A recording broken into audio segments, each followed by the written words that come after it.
Welcome to Bariatric Business Accelerator, the podcast created for busy weight loss practitioners and their teams who want to systematize, simplify, and accelerate the growth of their new or existing weight loss practice. I'm your host, Karol Clark, and welcome to 2026. And if you're running a medical or surgical weight loss program right now, you may be seeing more demand than ever, particularly for medical weight loss, and yet somehow you're probably feeling more stretched, more reactive, and in some cases, a little bit less profitable because it's not accidental. It's actually the new economics of medical weight loss, particularly in a GLP-1 world. And we all know the truth. GLP-1 medications are becoming more accessible to patients.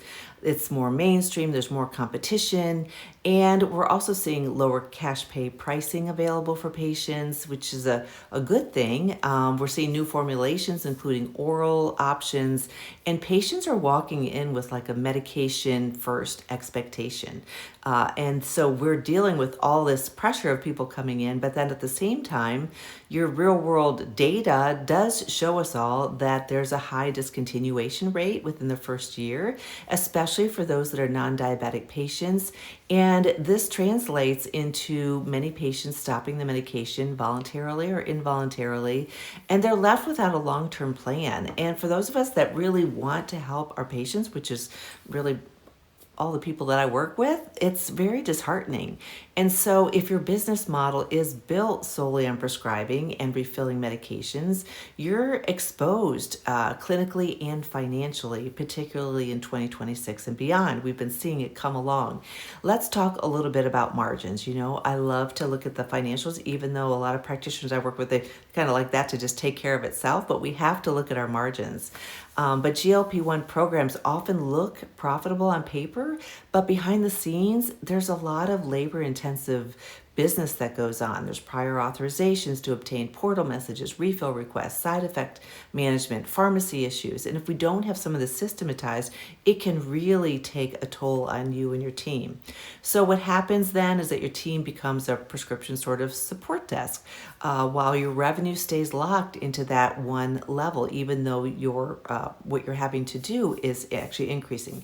And it also creates burnout. It's a quiet thing that can happen, but burnout is real. And medication is growing, that whole demand, but medication only models, if that's what you may have, it's very fragile, particularly now. And there's an opportunity that most practices are missing, and that is retention.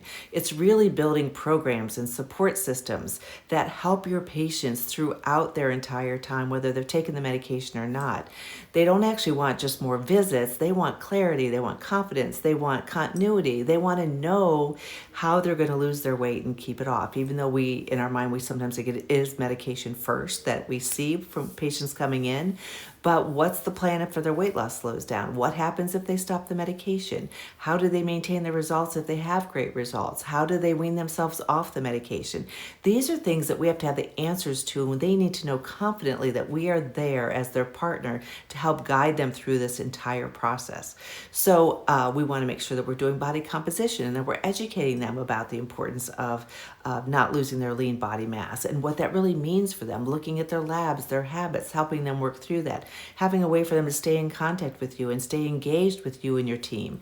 The most resilient programs right now, and particularly for those in 2026 and beyond, are those that have some typical commonalities that I will describe. The first one is a membership style care. You may avoid that, but it's not a transactional visit. It really gives you predictable revenue while it also has clear boundaries and sustainable staffing. It creates sustainable staffing for you. And it helps your patients have a systematic response time and a program to follow and ways to stay in contact with you.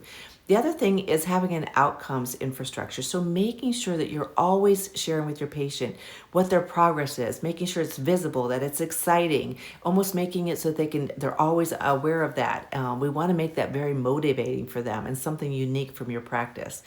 The other thing you want is a beyond the medication pathway. So we want to look at our patient pathways. Look at what happens when people get to plateaus, when they discontinue the med, when they're on maintenance, when they go into a relapse. The medication is just a tool, just like all the other tools we have in our toolbox, whether it's bariatric surgery, medication, whether it's our fitness system, all those sorts of things. But your system is really the product that makes you unique and helps keep your patients coming back. We know GLP-1s are here to stay, and the practices who are going to really do well in 2026 and beyond aren't those that just prescribe the most.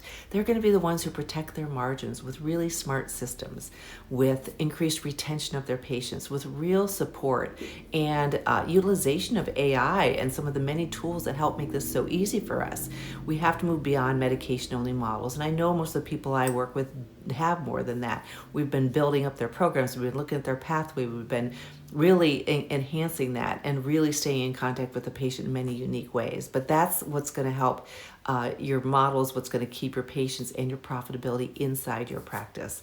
So I hope I gave you some good ideas about moving forward in 2026 and beyond. It's an exciting time. We, as practitioners and as entrepreneurs, or even if you're part of a health system or a larger group, we have choices, and we can develop our practices as we want in the best way for the patients and also to keep it sustainable. So that's very important, and I hope this was helpful for you. If you haven't subscribed, please do. Please reach out to me if I can help in any way. Karol, Karol, at weightlosspracticebuilder.com. Lots of cool things coming your way this year and beyond. And if you want some other free resources, go to weightlosspracticebuilder.com. I'm honored to be on this journey with you, and I can't wait till we talk next. Thanks.